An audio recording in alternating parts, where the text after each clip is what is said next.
우리가 보통 게임 유튜버들의 방송을 시청하다 보면 평소와 다르게 슈퍼플레이가 나왔을 때 채팅창을 보면 자주 나오는 유형의 주접들이 있어. 그만 좀 잘해 김찬호. 라던가 내 딸을 가져도 좋다 김찬호. 이런 식으로 여러 미사여구를 통해 시청자들이 방송을 하는 사람을 띄워주기 위해 드립을 치곤 하는데, 근데 그 미사여구들 중 김찬호 그는 신이야. 이라는 드립이 있어. 이 드립은 겉보기엔 그냥 다른 미사여구와 같이 평범한 주접인 것 같지만 사실 이건 전기톱맨으로 유명한 체인소맨의 작가 후지모토 타츠키의 전작 파이어 펀치라는 만화에서 나온 드립이야. 이 만화의 주인공인 아그리는 억압받고 있던 수용소의 노예를 해방시켜주는 활약 덕분에 노예들은 거의 그를 하나의 종교로 취급하게 되는데, 주인공인 아그니가 숭배받자 그를 한껏 더 띄워주기 위해 조연인 산이라는 인물이 그는 신이야 라는 말을 하게 되었고, 이 장면을 인상 깊게 본 DC 만화 갤러리에선 이 장면을 DC콘으로 제작해 다른 갤러리에서도 이걸 패러디에 배포가 됐기에 드립의 시발점이라고 볼 수 있어. 그런데 대체 이 아그니라는 주인공이 어떤 활약을 했길래 이 산이라는 캐릭터는 이렇게 그를 열렬히 찬양을 하는 걸까? 자, 일단 파이어 펀치라는 만화의 세계관에 대해서 설명을 해주자면,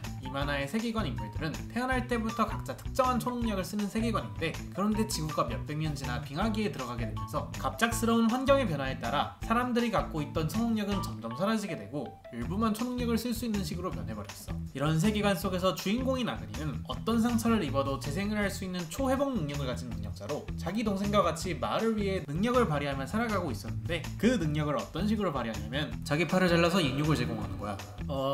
그러니까 아까 말했다시피 세계관이 빙하기라고 했지. 그래서 사실 식량 같은 걸 구하기가 힘들기 때문에 어쩔 수 없이 굶는 것보단 낫다는 심정으로 사람들에게 자기 팔을 식량으로 제공하면서 살아가고 있었어. 그러던 와중 우연히 마을을 조사하러 온 도마라는 불을 사용하는 정부 측 사람이 이걸 보고 시긴을 하는 사람은 사람이 아니라면 마을을 다 불태워 마을 사람은 물론이고 주인공과 그의 여동생까지 다 불태우게 되는데, 그런데 이 도마의 불 능력은 사실 특이한 점이 하나 더 있는데, 그건 바로 불이 타고 있는 대상이 다 타버릴 때까지 불이 절대로 꺼지지 않는다. 이거 완전 아마테라스 아니냐.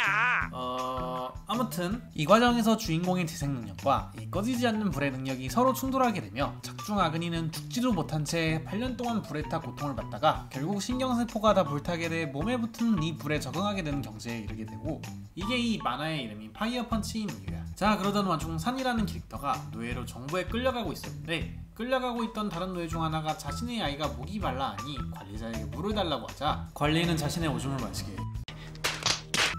아무튼 이런 상황을 지켜본 산은 관리자를 경멸에 가득 찬 시선으로 째려보게 되는데, 그러자 관리자는 그런 시선으로 자신을 쳐다보는 산이 마음에 안 들어 즉각 처형을 하려고 하고, 그 과정에서 산은 신에게 자신을 살려달라고 기도를 하게 되었고, 그때 마침 주인공이 나타나게 돼서 의도치 않게 산을 구출하게 되면서 산은 아그니를 거의 하나의 종교로 생각을 하게 돼.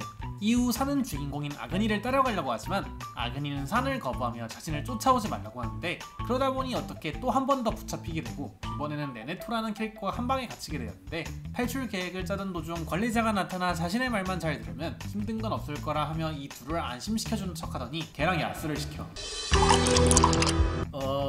아무튼 이 과정에서 산은 관리자를 감전시킴으로써 사실 전기를 사용할 수 있는 능력자임이 밝혀지게 되고, 그렇게 둘은 무사히 이곳을 탈출하나 싶었지만 밖에서 이 광경을 지켜보던 그의 동생에게 저지를 당해 능력자들 전용 수용시설로 가게 되는데, 이 수용시설은 도마처럼 능력을 100% 활용할 수 있는 사람이 아니라 어정쩡하게 능력을 사용하는 사람을 모아 죽을 때까지 묶여서 정부의 국가 운영에 필요한 자원 생산을 위해 능력을 강제로 쓰이게 하는 시설이었어. 예를 들어 불 능력자의 경우엔 불을 추출해 연료로 사용하고, 물 능력자 같은 경우엔 식수로 사용하는 식으로 말이지. 산의 경우에는 전기를 뽑히게 되는 방식이었지. 그런데 문제가 뭐냐면 이 능력을 추출하는 방식이 정말 꿈도 희망도 없다는 거야.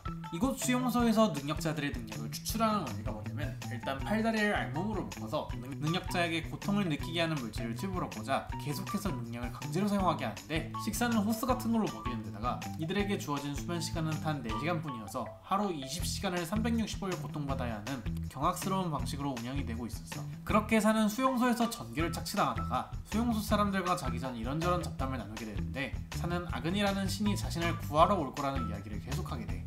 수용소 사람들은 처음에는 말도 안 되는 헛소리라고 산의 이야기를 믿지 않았는데, 시간이 지날수록 이 지옥 같은 곳에서 희망을 품고 싶었던 수용소 사람들은 점점 산의 이야기를 믿게 되는 사람이 되었고, 그러던 와중 스토리가 진행되면서 나중에 진짜로 아그니가 여기 사람들을 해병시켜주게 되는데, 이 과정에서 아그니가 총을 맞았지만 멀쩡한 모습에 의문을 가진 수용소 사람들의 궁금증에 산은 답변을 해주게 돼. 아그니 그는 신이야.